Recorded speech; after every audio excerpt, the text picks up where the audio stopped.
Rebecca Brock Dixon is a busy woman. A mother of three, she also started and sold one business focused on developing a network of moms and has recently embarked on her second business, the gameHERs, focused on building a community of women who game. Turns out that half of the 3.5 billion gamers in the world are women. The gameHERs is a community for women who participate in esports and have an interest in technology. Today, Rebecca's going to let us into the world of esports and how it all works. We're also going to talk about what it takes to start a business and why what Rebecca is doing with the gameHERs is changing the sport. Many thanks to our sponsor for this episode, Culligan Water. With Culligan's drinking water systems, you can get the ultra-filtered water that you need to fuel your high-performance lifestyle right on tap. Learn more at Culligan.com. We caught up with Rebecca at her office in New York.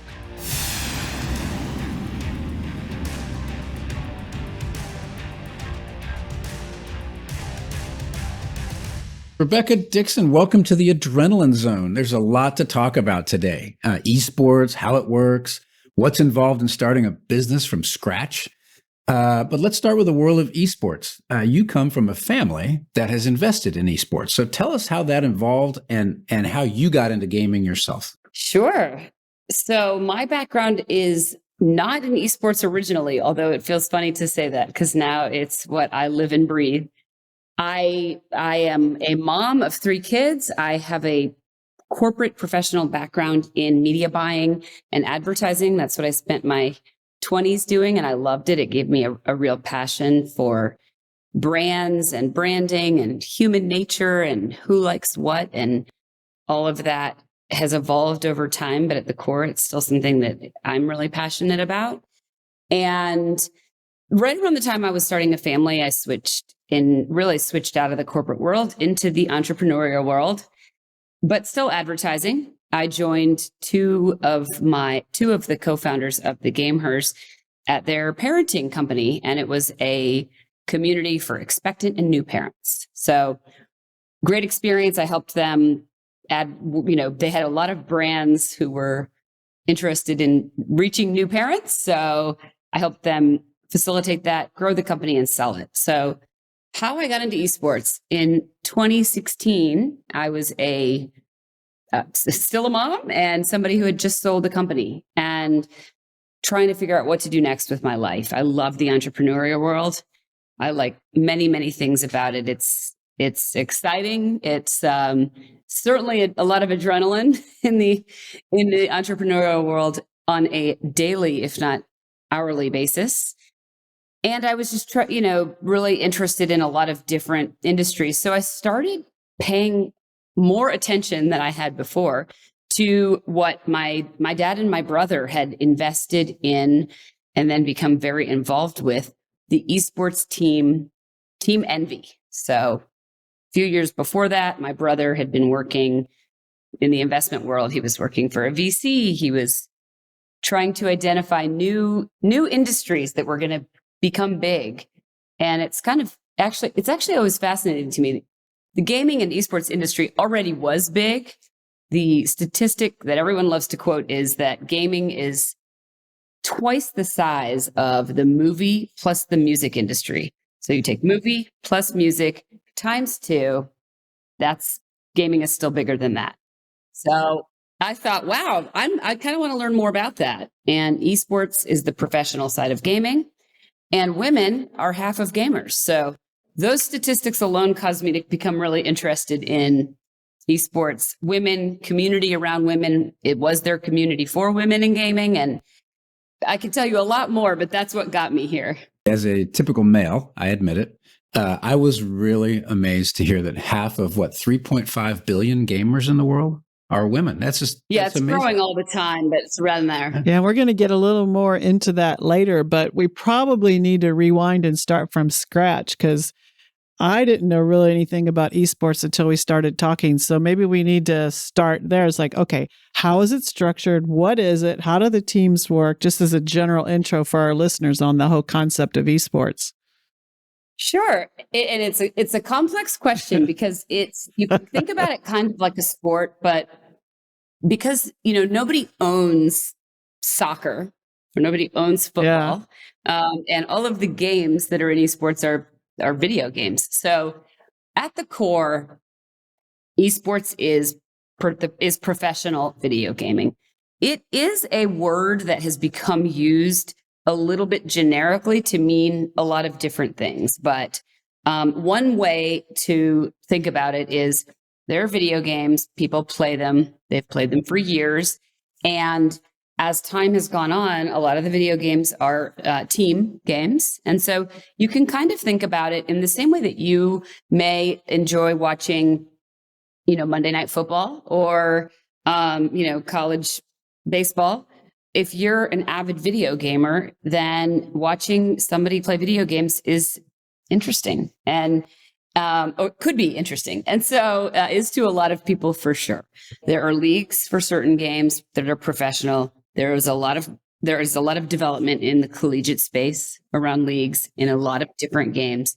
Some are more focused towards, since I come from the place of where women play all of them, but there's some that are more focused or have a higher percentage of women. But there are a lot of different kind of setups.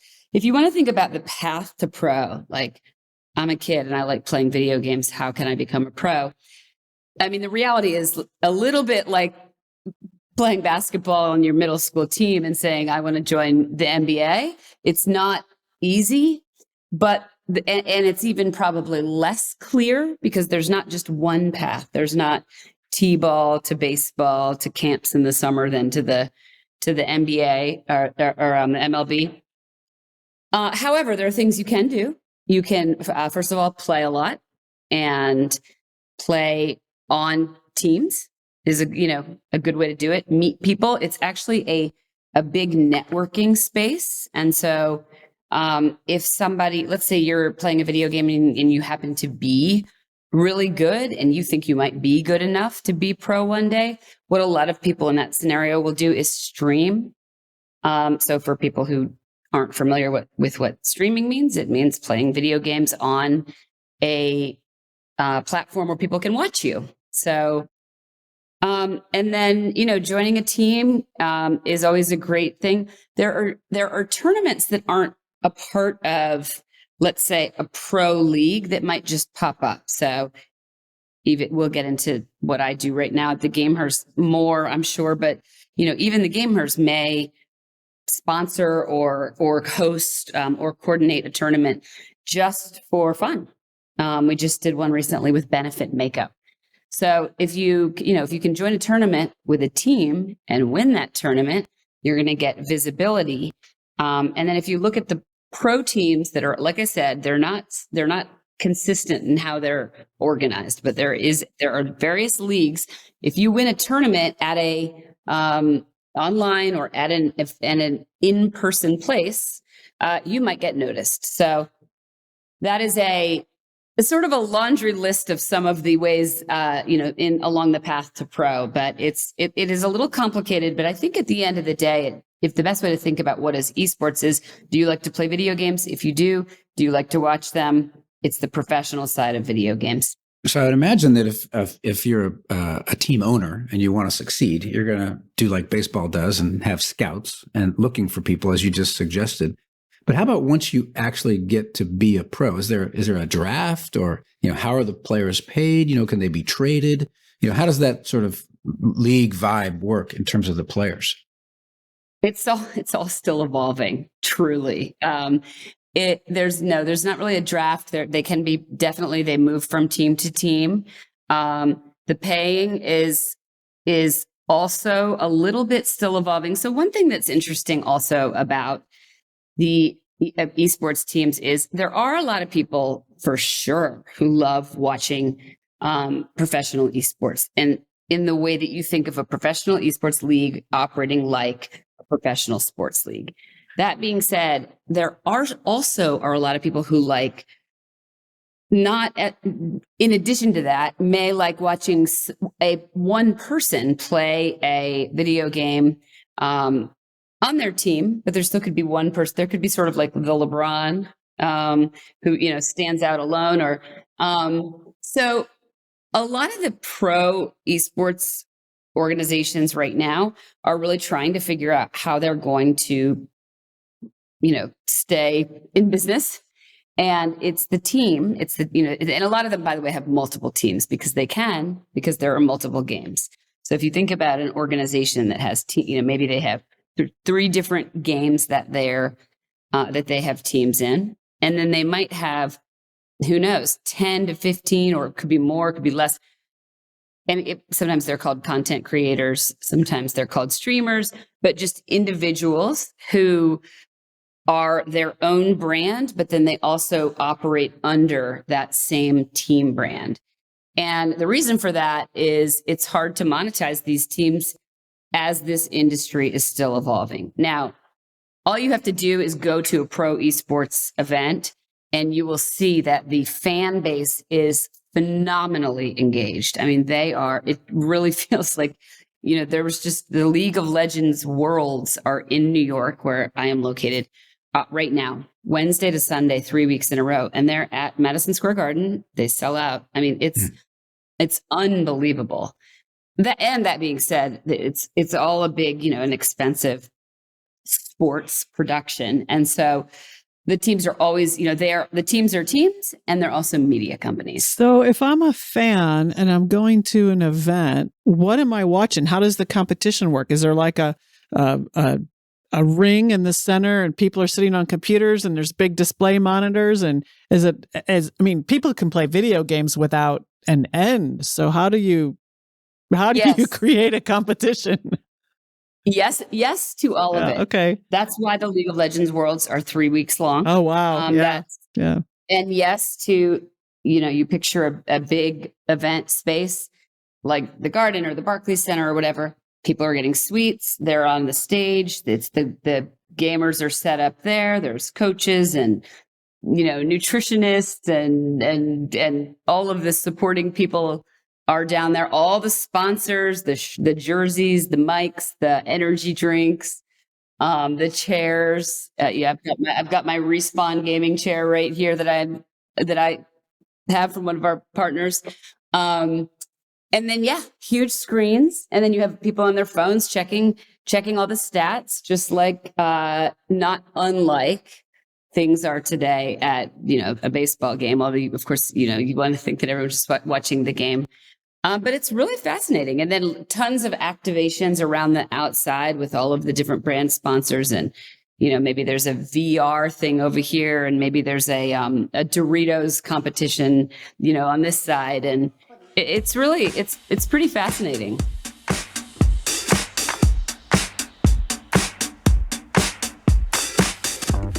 You live to embrace risk in the air, on the slopes, and anywhere your determination takes you.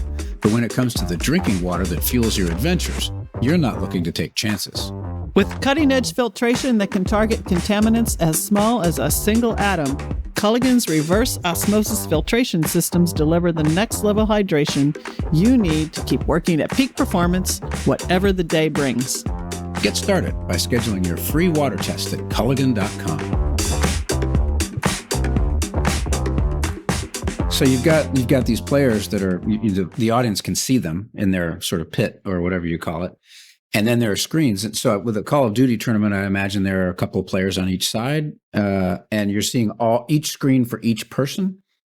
That is amazing that you could picture that experience and ask that question, because it's something that I was curious. What is that job? Like, what career is that? The person who's watching and making the decision for what should be on screen.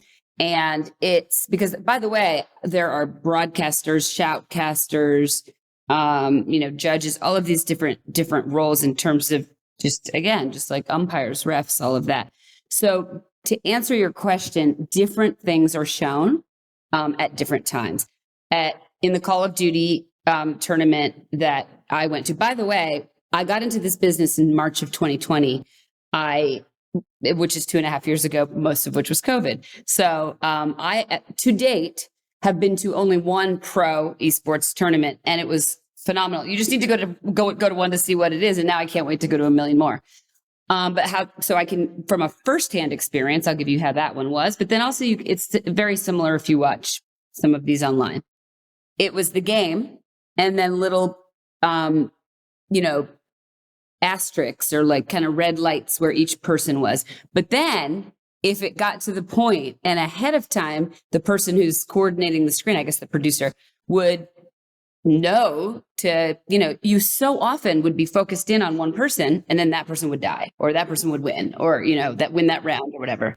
So it was obviously to get into a position where you could have that as your job. You have to know a lot about the game. Yeah. Do they do slow motion instant replay for a particularly sanguine moment?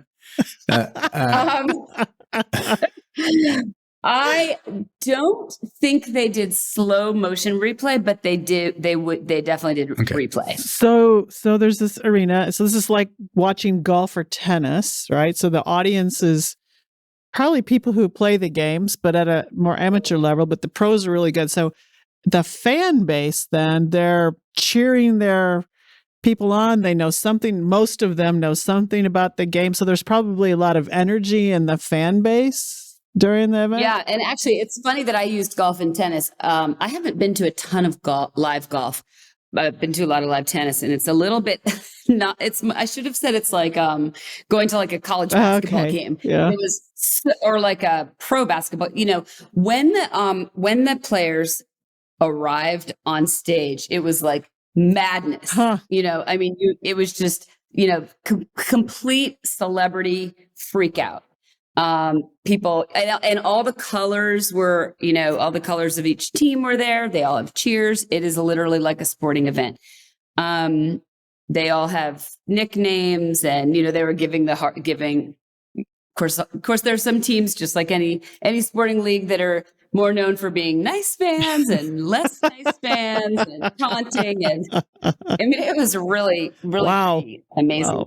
That's incredible. So, now we get to the point about your participation in that fan base. It turns out that, as we mentioned earlier, a huge proportion are women, but it can be a tough space for women, right, who are online playing these games.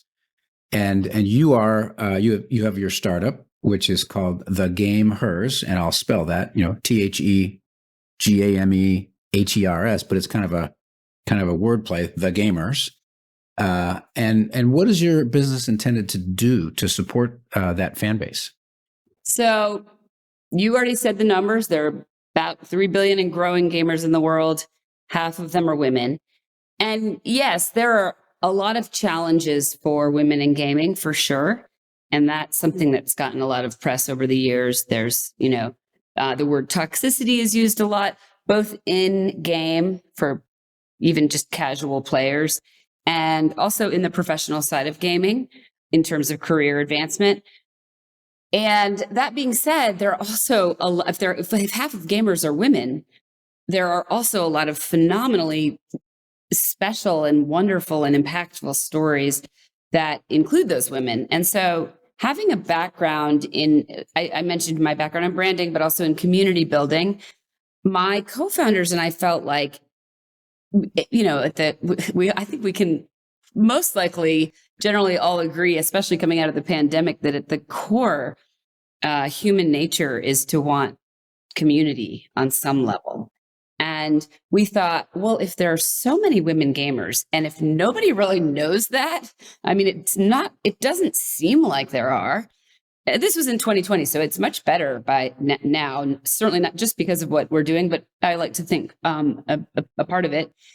But we thought, that's not reflected in the media. It's not reflected in the protagonist of games. It's certainly not reflected in the percentage of women in the professional side of gaming at any level, entry level, all sort of ways you slice and dice the various career paths, C-suite, all of it. And we thought, where do they go to be together, find community, learn about women in gaming? Where would you go to find, who are the women gamers I should be following? And where are the mentors if I want to enter the industry? Who might, look and feel like me. So we launched our company in March of 2020 with the intent to create some discussion and some space for communities to form around the, sort of the topic of women in gaming. We by the way, are inclusive to everybody. Men are allowed in our community. We have a large percentage of LGBTQ in our community, and it's a women's centered space, but no one was talking about women in gaming really before that. So what we created in terms of a brand and a media platform and a community for women in gaming resonated, and we were able to grow very quickly. So that was the original idea, and where we are today, it's continuing to evolve. We have 750,000 women in our network at this point, and that's across a whole host of platforms and our app and Discord and Twitch and socials, and we can talk about all of that. And we want to continue to grow that community, but we're also looking to, and we can get into the whole adrenaline behind a startup, but pivot a little bit and see how we can make sure to stay in business and grow. So just, if you mind, just to be clear, you have a community for women who want to game, so on the player side, but also women who want to get into the profession of working with games, designing games, and maybe even putting on events. Sorry, Sandy. Yeah. Yeah, it's a really good question. First of all, the overlap between women who play video games and women who would like to work in the video game industry is high. That's one thing.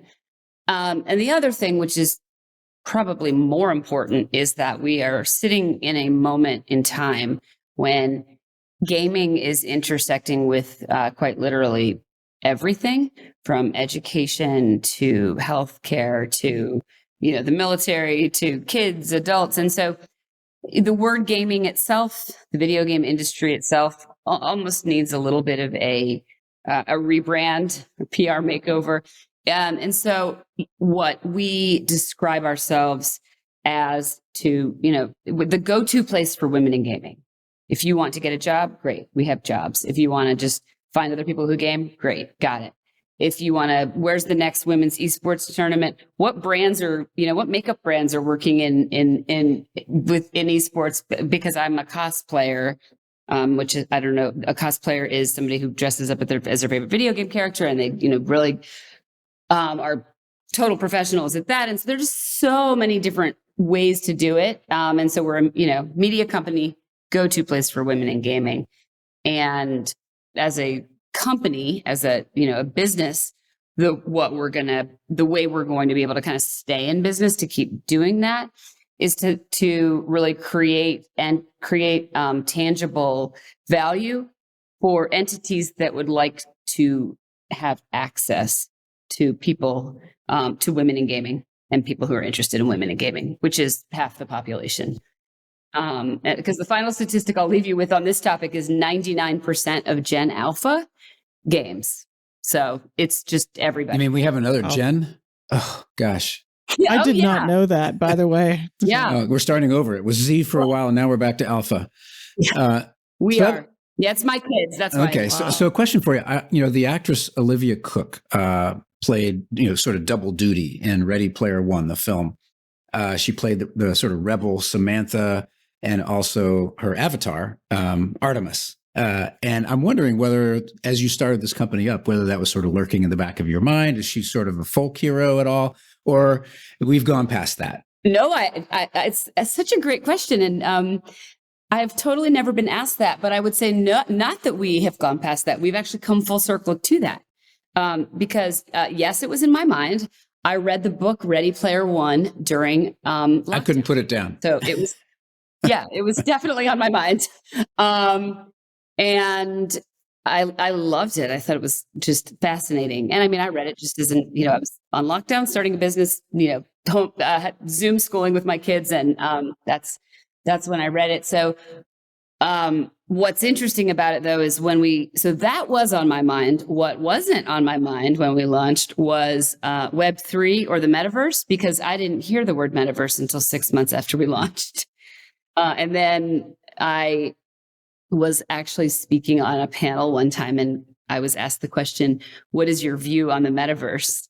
And so I quickly got off that panel and regrouped with my team. And I'm like, we need a view on the metaverse. And that was, a year and a half ago. But I think Ready Player One is is a really interesting setup beyond just the fact that, you mentioned that the hero of the story, but just how that Gen Alpha that we were just talking about is going to interact in the world. There's some people who believe that, everything is just going to be in the metaverse. And then there are other people who think the whole metaverse is like ridiculous. And I think it's probably somewhere in between, because I see my own kids weave in and out of discussions around things that they do online versus things they do in person versus things they do in Roblox or, games. It's all just natural to them to be in and out. So that's a little bit more answering that sort of avatar piece of the question. But in terms of, is she a folk hero? We are always looking at women in the history of gaming who we can highlight and emulate and make sure aren't forgotten. And so actually the star the asterisk in our logo is a throwback to the first professional video game player who played Q*bert, and that little asterisk is from Q*bert. And then we also got the majority of our first group of followers was from just a friend of ours who played a character named Susan Grimshaw in Red Dead Redemption 2, which is a Western game. And she was really popular because Susan Grimshaw was like a really tough, just Western character, as opposed to a lot of the characters historically who were women in video games were, very sexy and wearing like bikinis and, those kinds of things. And so she was always somebody that we really loved. And again, we're really lucky. That's changed a lot.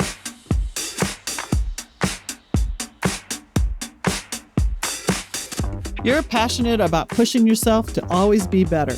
Culligan's water experts feel the same. That's why their smart reverse osmosis filtration systems do more than deliver the ultra-refreshing, pure-tasting water you deserve. Their app also lets you set drinking water goals, see water quality information, and get filter change alerts. And with cleaner, safer, great-tasting water available right from the tap, you can also feel good about all those single-use plastic bottles you're saving from landfills. So get started today by scheduling your free water test at Culligan.com.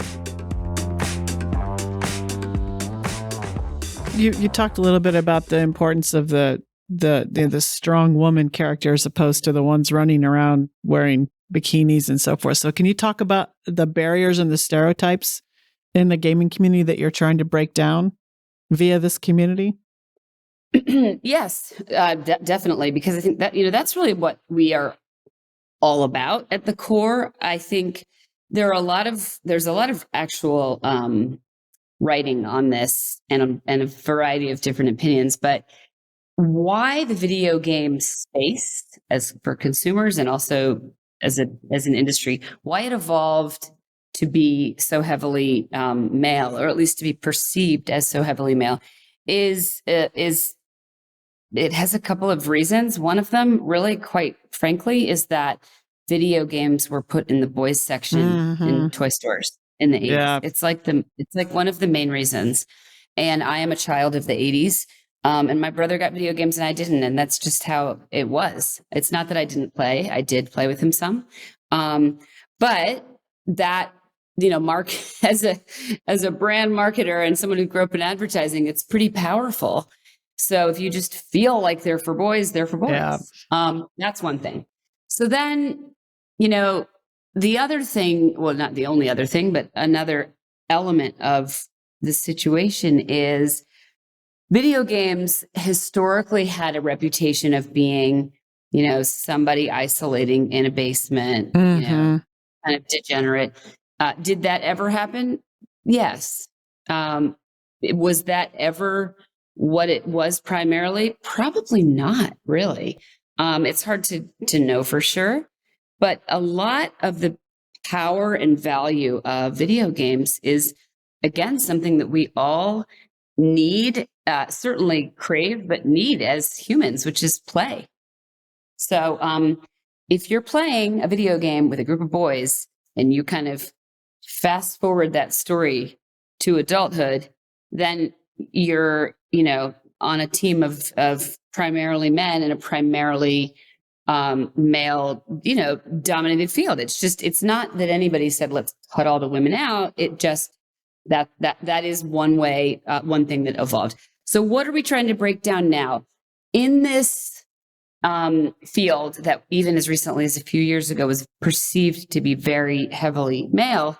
There always have been women, and there have always been great women. When I first was chatting with my dad and my brother about their investment in Team Envy, and I heard all these statistics, and I thought it'd be great to dig a little deeper.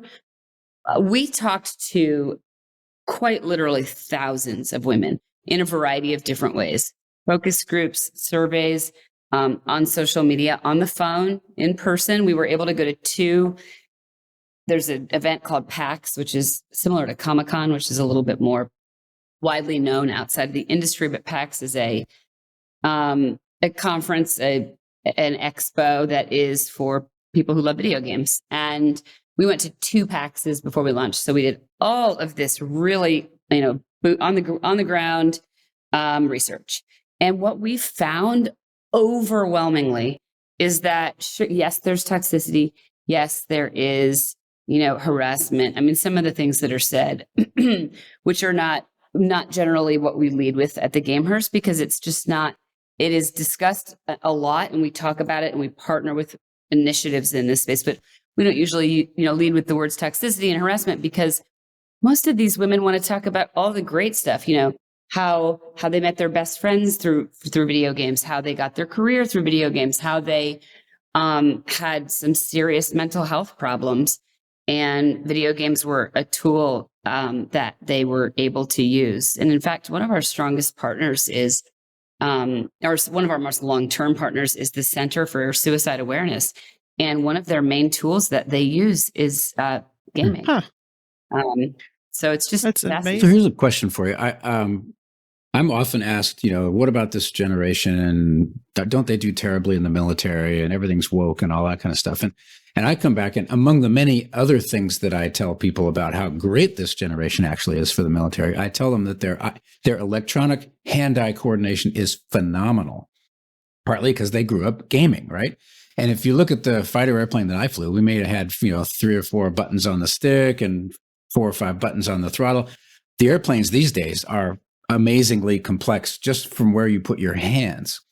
And a lot of the people flying those airplanes are women. My daughter-in-law flies in the backseat of an EF-A-18 Growler, one of the most sophisticated airplanes on the planet. And she's back there doing her thing, right? So do you have any thoughts within your business in terms of how that relates forward of this is not only fun, but it is also in an increasingly technical world, having people... Yeah. So there's so much research on this. And then there's also, what I should say is the data is so compelling and it's so current that it's almost hard to keep up with what the research sort of findings are. But just basically an overwhelming yes. And then once you spend just a little time reading about it and thinking about it, it's like, yes, obviously. Another example that I could give you is I was talking to one of my doctors the other day, and he said something very similar about surgeons. He's like, yeah, the best surgeons are all gamers. I mean, obviously, there's a really neat graphic that I would actually love to share with you after. And it talks about what are all the careers in the esports industry. So the other thing I want to tell you is the esports industry that we discussed earlier was very like sports professional leagues. That term is also sometimes just used for esports and video game industry. So if somebody says, what are all the careers that you could have in the esports industry? It actually doesn't, it could mean if you like to play a video game when you're a kid, what are all the things you could do with that? And it's like a really nuanced thing, but I always like to mention it because if people are thinking about this, that's where some of the articles are titled that. The research is around that. So what are all the careers? It's almost endless. So one reason is there's so many different genres of video games, but you brought up a good point, which is just even moving the controller takes a level of finesse that if you've never used a controller before, you're not intuitively going to be good at. And so certainly the military is one of the kind of, light bulb moments you can, that seems to be a kind of path, and then medicine. I brought up those two, but even in that esports kind of sports league world, these people operate like sports teams. So they have nutritionists, they have physical therapists, mental health coaches. Also, when you think about making a video game, of course, computer science and game design, game development, all of that is maybe a little bit obvious, but or maybe not. But it's sort of intuitive at first. But then there are all of these sort of other careers around it: PR, event management, graphic design. The number of people in the video game industry who are at the core artists is incredible. And you might not ever think that. You'd think, oh, but it's such like a technical field. It's technical, but it's art. I mean, art, in the future of where, the Gen Alpha is going to grow up in, there's going to be a technical aspect to so many of it. And somebody, created what the video game characters look like and what world they're in and all of that. So this graphic that I have, it's just like a spider web of all the different doors, writers, the storylines that open, and it's really amazing. Another phrase that's thrown around a lot is esports as a path to STEM. So just esports equals STEM, and that also kind of reminds me of to bring up the point that I think is another important one, which is there are a lot of conversations about the negative aspects of video gaming.